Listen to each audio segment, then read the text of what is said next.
I think there are three key areas of differences between these two candidates, and I'll highlight two in particular. One would be tax reform and the other would be trade.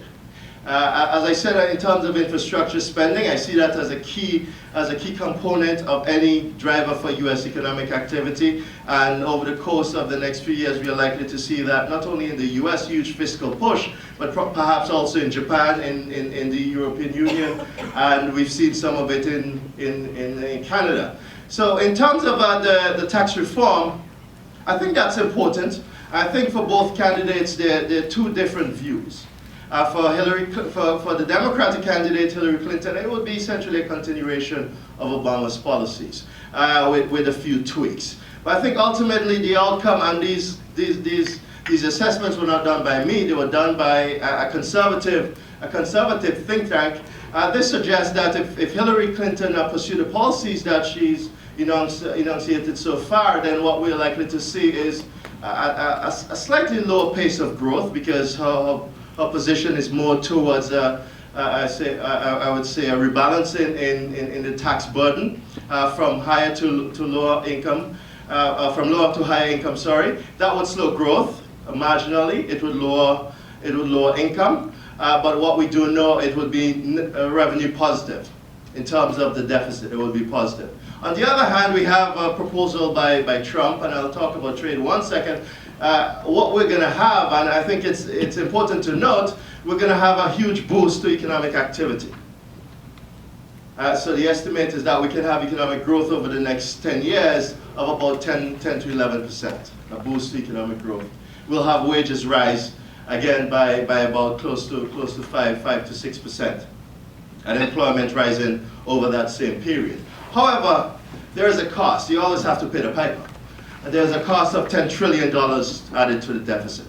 So the question is... Is that dynamic or static scoring? It is dynamic scoring. It is dynamic scoring. And the reason is, I mean, I know you're probably an economist. When you think of it, it's a Laffer curve analysis. So we're taking the tax rate from the right side of the Laffer curve, and we're taking it all the way to the other side. And if you look at the differences, you see the corporate tax rate will fall from roughly 40% to about 15%. That's a huge drop. There are other positive components of it, which would be a 10% tax rate on the repatriation of the close to $3 trillion that are sitting outside of the U.S. That certainly would be positive, but to the extent that we don't necessarily expect that money to be spent directly on hiring and investment activity as opposed to stock buybacks and dividend payments, I think the support to economic activity would probably be less. And certainly we know that... Tax Foundation numbers? What's that? Those are Tax Foundation numbers? No, I forgot the conservative think tank. I'll get it to you in a minute. I do have it in the report that I wrote on it. But the other aspect of it is the lowering of the personal tax rate. That also falls significantly. And the tax holidays you'll have on things like the inheritance tax, the drop in the inheritance tax. So what will happen is that even though we would have a boost to economic growth, the benefit of that to the government coffers would be much less than it otherwise would have been if we had a much more modest decline in the tax rate. So ultimately what the trade-off will be is that we have a boost to growth domestically, and that results in a sharp rise in the deficit. And for me, we know that the fiscal dynamics at this point are somewhat unsustainable, so that would certainly make it more unsustainable. Let's talk about trade. Again, I do think the policy from Hillary Clinton would be a continuation of Obama. I know that during the primary she was tugged to the left in her positions on trade, but ultimately we know, I guess she's like being any traditional politician. You say one thing and you mean something else. She certainly is a free trader, and she has been all her life, with the exception of the past few months when she had to campaign during the primary. On the other hand, we have a policy position by Trump where he has, and again, I don't know the extent to which he would be allowed to do this, even if he becomes president, and whether or not the policy position that comes out of the convention is different from what he has stated so far. What we do know, he has promised to renegotiate most of the previous trade agreements. He's opposed to TPP and almost every other proposed trade agreement right now. What we do think, and what the accounting scoring suggests, is that would cost U.S. consumers $250 billion. So ultimately, that's the trade-off that we all have to keep in mind when we think about the policy positions of these candidates. In terms of infrastructure, I think they are likely to be the same. I think the proposal that we'll get from Trump ultimately would be close to what we have from Hillary Clinton. The financial sector reform, that would relatively be, I think, minor differences, in as much as he vows to repeal Dodd-Frank. I think the House has left the band, so it's just a matter of fine-tuning that.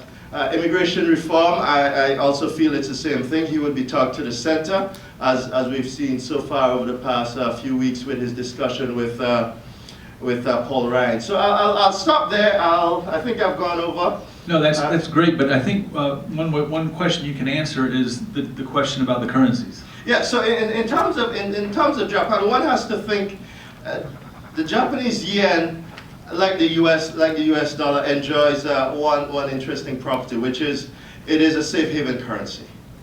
And as a safe haven currency, when things go wrong in the world, it appreciates along with the U.S. dollar, along with the Swiss franc. So what we've seen over the past what, 2 to 3 years is that the yen we did have a period where it depreciated, but it has appreciated a whole lot. And that has been to the consternation of the Japanese authorities. And what they have done, and they've tried unsuccessfully, is to push that currency lower. And that's what the quantitative easing program has been. They've doubled down on the QE program, and they've now started negative interest rate. That is turning out to be somewhat detrimental to their growth prospects. So ultimately, I think the divergence that we've seen in monetary policy is one of the key drivers for the Japanese yen. I don't think that it has changed necessarily their exporter, because one interesting thing is that even though the Japanese yen has appreciated, we haven't seen a whole lot of changes in the prices for the goods that it exports, for example. And that has to do more with the fact that these goods are produced outside of Japan rather than inside of Japan. So, for example, your Toyota cars or your Mitsubishi cars, those are produced in the U.S., so there's hardly any real impact on U.S. trade with Japan because of the movement. So there hasn't been any discernible changes in trade patterns in Japan vis-a-vis the rest of the world because of the changes in the yen.